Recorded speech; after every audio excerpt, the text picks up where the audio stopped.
You know what I love? When you find a watch that costs 30 times less than its more expensive counterpart, and it's as good, if not better. Meet the Seagull 1075 or the dual calendar reissue, or for you and me, or for the purpose of this video, a cheaper alternative to the Rolex Land Dweller that might just make you question a tiny little bit why you're really paying for what you're paying with the big names. And yes, I did say Rolex. Let's get into it. When someone says the word Seagull, most watch people either think cheap Chinese movements or the legendary 1963 mechanical chronograph. But they do more, way more. I mentioned in an old video of mine that they're probably the only brand that also sells on AliExpress with a bit of pedigree. If you take a step back, they're way older there than most established micro brands and some well-known brands like Hublot, Frederic Constant, and even Nomos. So if you take a step back and look at it from a wider perspective, $499 gets you more than just good specs, and dare I say it, it gets you history.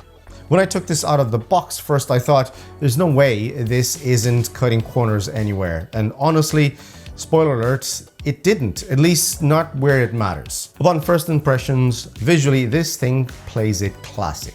We're talking 316L stainless steel in terms of finishing, fine brushing on top of the case, polished sides, and also that iconic fluted bezel that I was mentioning earlier on. It's clean, it's balanced, and it is elegant.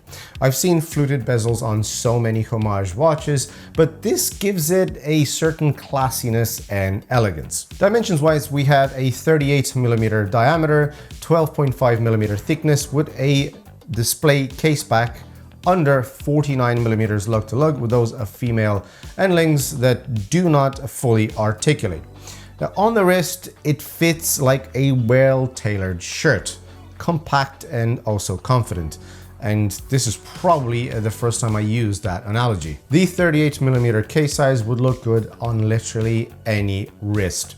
The 49mm lug to lug keeps it nice and compact, and it is on the sweet spot, if you want to call it that. At least on my 6.3-inch wrist, it works perfectly fine. It is not too thick and not too big, and plus the vintage inspired look with the integrated bracelet makes it a great day-to-day, but also great for a more formal wear. Let's remind ourselves that this still has 100-meter water resistance, which is pretty much suited for everything that you need on a day-to-day.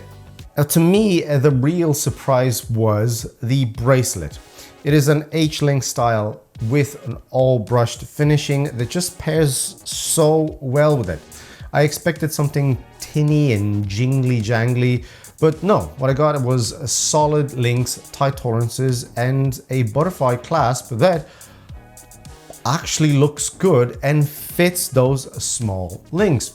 Butterfly clasps usually have a sort of love-hate relationship with them. You either like them or you don't, because they either fit or they don't fit. But in this case, I found a perfect fit for my 6.3-inch wrist. Let's talk dial. This doesn't have the same texture as the Land Dweller that I was mentioning, and I'm in a way kind of glad, because you get a super similar look without the homage feature. What you get instead is a sunburst silver with applied indices.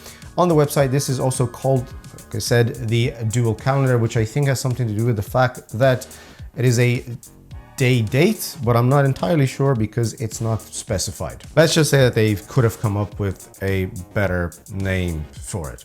And speaking of day date, this is neatly integrated at the 3 o'clock position with very crisp printing.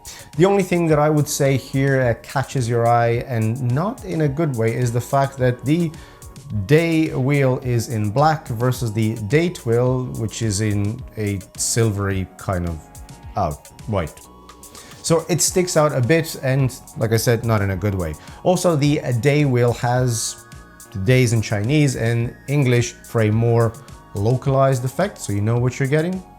And yes, there is lume, just a tiny bit of lume over the indices, and it's actually unusable. Like, honestly, it's not needed at all. Not that it would matter, right? Shocking.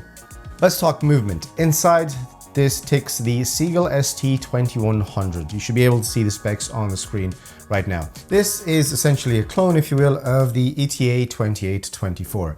Seagull claiming it is an in-house movement, which is great, but again, not an original movement.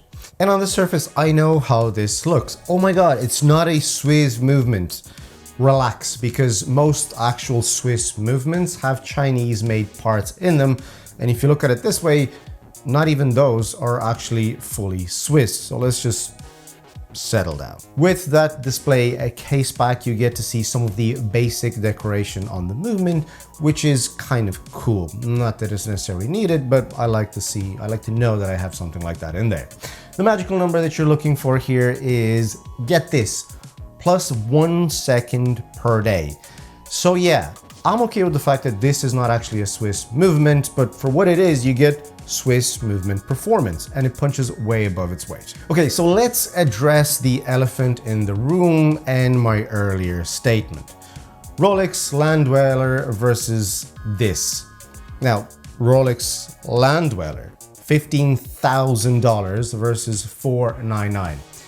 It's not fair, right? The Rolex has the prestige, the finishing, the movement, the complexity, the resale, the feel. But from a wearer's perspective, this Seagull ticks more boxes than you actually expect. If you're chasing status, great, the Rolex wins hands down. But if you don't have 15K and you want a feature-rich, well-built watch that doesn't require selling a kidney, the Seagull 1075 suddenly starts to make a lot of sense, right? So, is this watch perfect? No. The clasp could use some micro adjustments. Servicing a long term might be trickier, we all know that, but for $499, this watch delivers more than you expect. It's not trying to be the Rolex Landdweller, but it is asking a valid question. Do you really need one? And for the money, and for most of us, the answer might honestly be no, not really. So that was it for me, guys, on the Seagull 1075 or the dual calendar. If you enjoyed this review, please click a like, hit the subscribe button for more honest take reviews, whatever you like to call it. Let me know in the comment section down below what you think about Seagull as a brand or the Rolex Landdweller. And thank you very much, and I'll see you guys in the next video. Bye.